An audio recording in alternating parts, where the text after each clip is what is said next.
L'ONG Ampro, Écosystème naturel propre, est créée en décembre 1999. Basée à Lomé au Togo, elle se lance dans la pré-collecte des déchets ménagers en janvier 2000.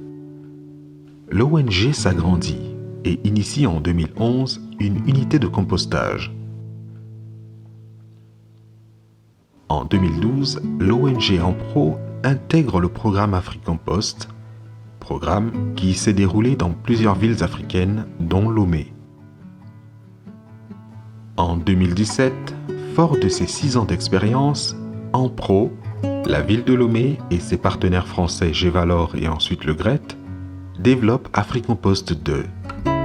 Ce projet est financé par l'Agence française de développement, la Fondation Suez, le SICTOM de Paris et le Programme des Nations Unies pour le développement. Le projet AfriCompost 2 a pour objectif principal l'amélioration de la gestion des déchets sur le territoire du 5e arrondissement de la commune de Lomé, aujourd'hui commune de Golfe 5. Pour atteindre cet objectif, le projet a été décliné en 2 volets. Un premier volet qui vise à accompagner la pérennisation de la valorisation des déchets à travers l'appui à l'opérateur de valorisation qui est Enpro, et un deuxième volet dont l'objectif est d'accompagner les précollecteurs sur le territoire et d'améliorer le comportement des ménages vis-à-vis de la gestion des déchets.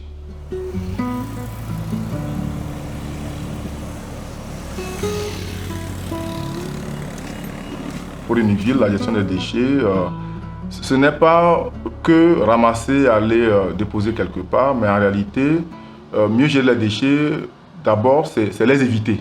C'est les éviter, c'est réduire déjà, faire des actions pour réduire. Donc naturellement, un projet qui vise la valorisation intègre totalement la politique de gestion des déchets d'une ville. Et c'est dans ce sens-là que nous plaçons le projet AfriCompost dans le package des actions que la ville doit pouvoir accompagner sur son territoire.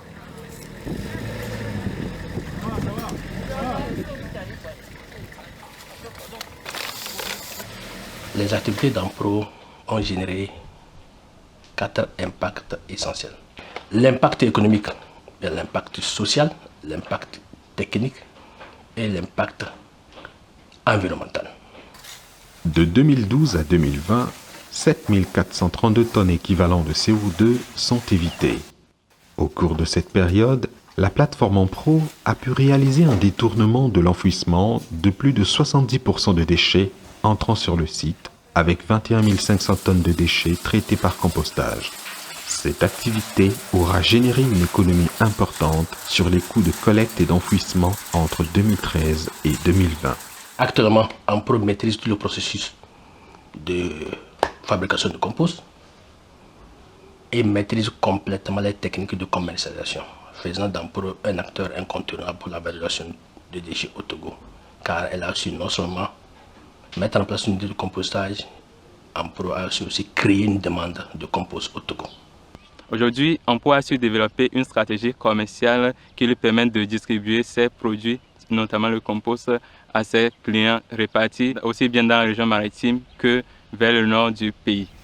En 2018, Ampro, en partenariat avec AVSF, a su installer des champs-écoles afin de faire comprendre aux agriculteurs les biens fondés de l'utilisation du compost. Nous avons une équipe commerciale en place et aussi nous faisons les campagnes de sensibilisation. On essaie de regrouper les agriculteurs pour leur parler de l'utilisation du compost, les bienfaits du compost.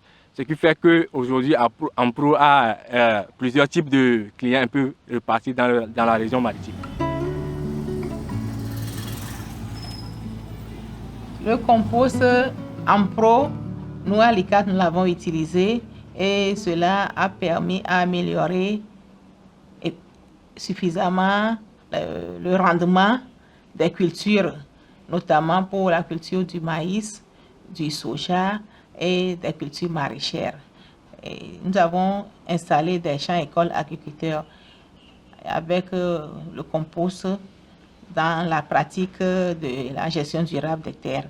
Et à comparer les résultats à la récolte, nous avons constaté que la parcelle avec l'utilisation de compost en pro et demi-dose d'engrais chimique a donné des résultats jusqu'à un rendement moyen de 3 tonnes 225 kg à l'hectare, à comparer avec la parcelle paysanne du producteur qui est à près de 1 tonne.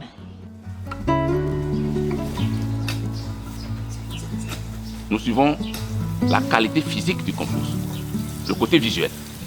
Est-ce que le compost est attrayant? Est-ce que le compost ne porte plus d'autres éléments dangereux? Une fois cela passé, on passe aux analyses chimiques, physico-chimiques, au laboratoire. Ici, Impro recrute les agents qui ne sont pas dans un premier temps allés à l'école. Ils arrivent ici en profane dans le système de la fabrication du compost. Alors donc nous prenons sur nous de les former d'abord, de leur dire d'abord la nécessité de ce travail. Parce que le plus souvent, quand tu dis que tu travailles sur les ordures, les gens te regardent autrement. Vous allez constater ici, nous avons plus de femmes que d'hommes. Alors donc nous les amenons à comprendre et à leur dire que non, ils sont très importants dans la société. Leur activité joue beaucoup sur l'environnement. Par rapport à ce qu'on leur dit, par rapport aux formations qu'on leur donne, alors donc c'est une manière de les conscientiser. En plus de ce que nous faisons comme activité principale, le compost, nous sommes également dans la déchetterie. Donc la déchetterie consiste à enlever, à recycler dans les ordures les éléments qui arrivent, en l'occurrence le fer, les sachets de Piawata, des plastiques durs.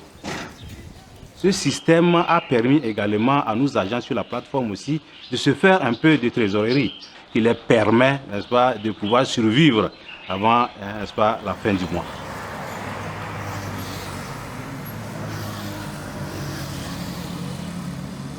Le recyclage qui est fait au niveau de l'Impro contribue de manière, je dirais, assez substantielle à réduire la quantité de déchets au niveau de nos dépotoirs. Grâce à Impro, il y a quand même une filière économique qui s'est créée. Il y a des gens qui travaillent, il y a des emplois qui sont garantis et il y a toute une économie qui est produite tout autour de cette filière de valorisation.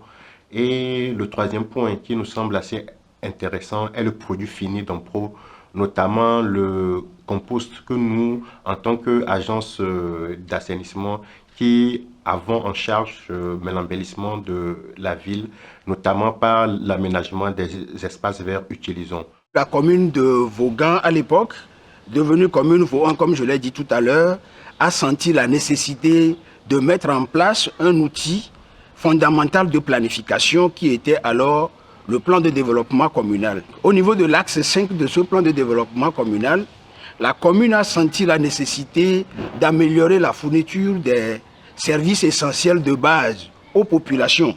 C'est ainsi que la commune a mis l'accent sur la fourniture de l'eau potable de qualité, la gestion rationnelle des déchets solides et liquides. L'ONG Impro a accepté le partenariat de la commune et a procédé à un certain nombre d'études ayant conduit à la caractérisation des déchets de la commune de Vaughan et plus précisément des déchets de la ville de Vaughan. Le fait de valoriser déjà les déchets constitue pour nous une sorte d'éviction de tonnage que nous sommes appelés à transporter jusqu'au centre d'enfouissement technique aujourd'hui. À l'époque, c'était l'ancienne décharge. Donc en gros, la valorisation des déchets nous permet de réduire la quantité de déchets, un, transportés, et puis deux, enfouis. En sachant que le transport est payé à la tonne, l'enfouissement également est payé à la tonne. Il y a une proportion importante, un pourcentage très important de sable que nous, populations profanes en la matière, considérons comme déchets alors qu'on pouvait les éliminer. Ça, c'est un premier atout pour la commune. Donc tout ce que nous produisons, ce ne sont pas seulement des déchets, il y a du sable qui représente après analyse 40% de ces déchets-là. Un des objectifs du projet AfriCompost 2 était d'améliorer le service de la précollecte qui passe par l'adhésion des ménages. En 2017, seuls 40% de la population des 3 quartiers est abonnée au service de ramassage formel mis en place par la mairie. Le reste avait recours à des informels ou adoptait des comportements néfastes à l'environnement. Il devient donc important de sensibiliser la population en vue d'un changement de comportement. Gevalor, qui est devenu aujourd'hui le GRET, a réfléchi et a mis en place une activité de réduction du sable dans les déchets ménagers auprès de 9 concessions qui composent au total 47 ménages. Des méthodes de sensibilisation participative ont été mises en place dans des réunions de quartier, à savoir sensibilisation dans les marchés, sensibilisation dans les écoles, sensibilisation par les festivals de foot. Plus de la moitié de la population, soit plus de 40 000 personnes sur les 80 000 qui composent les 3 quartiers, ont été sensibilisées. Nous ne savions pas qu'on séparait le sable des ordures. Nous les ramassions ensemble avec le sable pour les jeter à la poubelle. Après, c'était des tracasseries pour nous-mêmes car il fallait aller prendre du sable à la devanture des voisins et remblayer chez nous à la maison. Il n'y avait plus de sable. Lorsqu'il pleut, l'eau stagne. L'eau rentre même dans les chambres. Nous étions obligés de le faire à cause des trous dans la cour. Mais après avoir remblayé, c'est encore nous qui ramassons le sable avec les ordures et les remettons à la poubelle. Gevalor, qui est devenu aujourd'hui le GRET, a travaillé avec nous dans 3 quartiers. Après 3 mois de travail, ils organisaient des réunions dans les ménages. Ils venaient inspecter notre façon de travailler. Ils tamisent et jugent la quantité de sable que contiennent les ordures et ils nous disent si nous faisons bien ou pas. Quand on finit de balayer, on verse les ordures dans le tamis. Ensuite, on secoue pour isoler le sable et il n'y a plus de sable dans les poubelles. Le sable reste dans la cour. C'est une joie pour nous. Et quand il pleut, l'eau s'infiltre vite. Nous n'avons plus de soucis d'inondation. Nous avons beaucoup apprécié ce projet. Déjà, réduire le sable en amont, ça constitue une forme d'économie induite. Et après, tout ce qui est fait comme valorisation, ça va aider l'agriculture urbaine et périurbaine. Vous savez, nos maraîchers et consorts utilisent le compost et ça forme une sorte d'économie circulaire quelque part. Avec AfriCompost, on a réussi à mettre en place un cadre de concertation. Le cadre de concertation, son objectif principal, c'est de créer un espace d'échange, de réunir autour de la table les acteurs du territoire, donc les acteurs de la gestion des déchets. Il a permis de réaliser des diagnostics et aussi d'être un support à l'action. C'est-à-dire que ces acteurs autour de la table, ils ont défini une stratégie. Donc, comme je l'ai dit, on peut prendre l'exemple des dépotoirs sauvages, donc une stratégie d'éradication des dépotoirs sauvages. Et dans le cadre du projet et d'action de sensibilisation, ces dépotoirs sauvages ont été éradiqués à travers des actions communautaires. L'objectif du cadre est à la fois que les acteurs qui n'ont pas toujours l'occasion de se retrouver puissent échanger librement sur la gestion des déchets et de trouver des solutions au non-abonnement de certains ménages à la précollecte formelle. Le cadre de concertation a pour socle une charte rédigée par ses membres, récapitulant toutes les informations relatives à sa mise en place et à son fonctionnement. Ça réunissait en harmonie les 3 chefs traditionnels et aussi les autres entités et des 3 communautés. Et ça donnait, n'est-ce pas, une suite favorable. Qu'est-ce qu'on peut faire pour le bon développement et le bien-être de nos populations? Pour AfriCompost, surtout avec l'ONG Impro, mon souhait, c'est que le partenariat qui existait entre cette ONG qui a été toujours appuyée par Gevalor, aujourd'hui c'est le GRET, puisse grandir et se poursuivre avec le district.